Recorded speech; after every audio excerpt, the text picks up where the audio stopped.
Разводить рыбу в производственных масштабах для нужд жителей республики планирует местный предприниматель. Толстолобиком, карасем и карпом дело не ограничится. На территории местечка Пычем Сыктывдинского района по задумке бизнесмена должна появиться и база отдыха. На объект, где пока нет ничего, кроме карьеров и пустырей, выехала Анна Зубрева. Рыбный рынок республики сегодня примерно на 96% состоит из привозной рыбы. Нам критично не хватает своего источника. Как восполнять это потребление, если не за счет экокультур? Амбициозную цель поставил перед собой местный бизнесмен. Планирует разводить карпа, карася и толстолобика. Они неприхотливые, привыкшие к северным условиям и быстро развиваются. Вячеслав Качмазов говорит, если дело пойдет, коми-рыба появится на прилавках не только в наших магазинах. Будем снабжать и Кировскую область. Установим аквариумы во всех магазинах. Будет живая рыба в магазинах продаваться.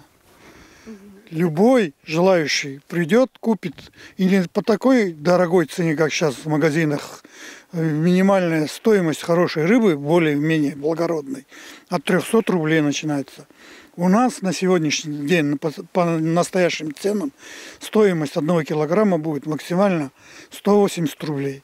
Мальков собирается привозить из Сергиева Посада корма из Финляндии, а разводить рыбу здесь, на территории местечка Пычем Сыктывдинского района. Вместо карьеров, что здесь остались после разработки песка, бизнесмен предлагает обустроить озера. Копнуть 2 метра в глубину, и появятся грунтовые воды. Местные депутаты проект поддерживают, говорят, он за сохранение природы.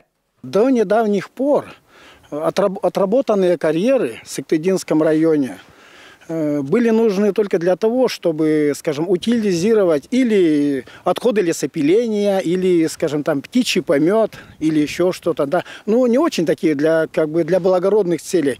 Но сегодня нашелся предприниматель, который хочет заняться действительно благородным делом. Такого нет в республике Коми даже. Я уже не говорю про Сыктывдинский район.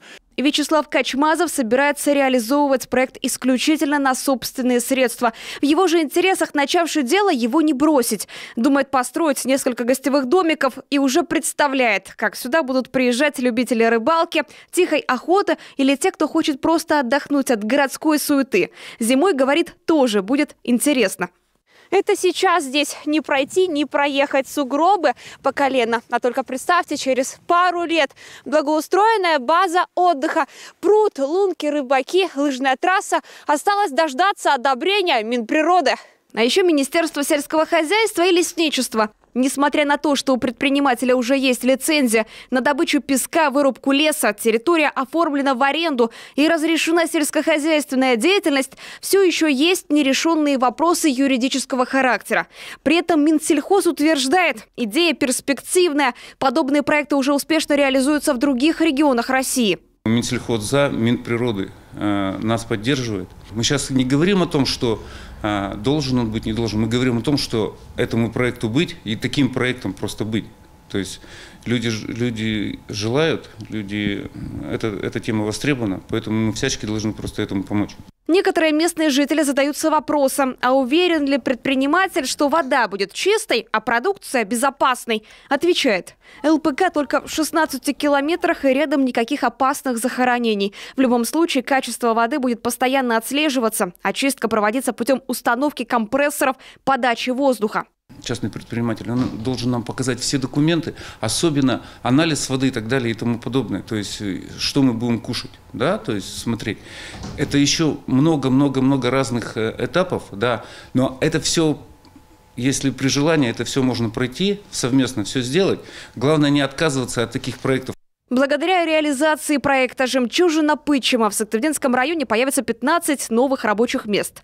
На берегу смогут отдыхать одновременно около 200 человек. А для местного населения предполагаются льготы при ловле рыбы. Говорю заранее, что не в масштабах производственных они будут добывать, а будет квота на вылов определенного количества рыбы или определенных килограмм. Человек местный пришел, сел, половил рыбу, забрал домой, пожарил, сварил уху. Почему и нет? Если все юридические моменты удастся решить в ближайшее время, ждать жемчужину Пычема через 2 года. Бизнесмен нисколько не сомневается, приезжать за карасем и свежим воздухом сюда будут со всей республики. И не только. Анна Зубрева, Дмитрий Ведерников, телеканал Юрган, Сыктывдинский район.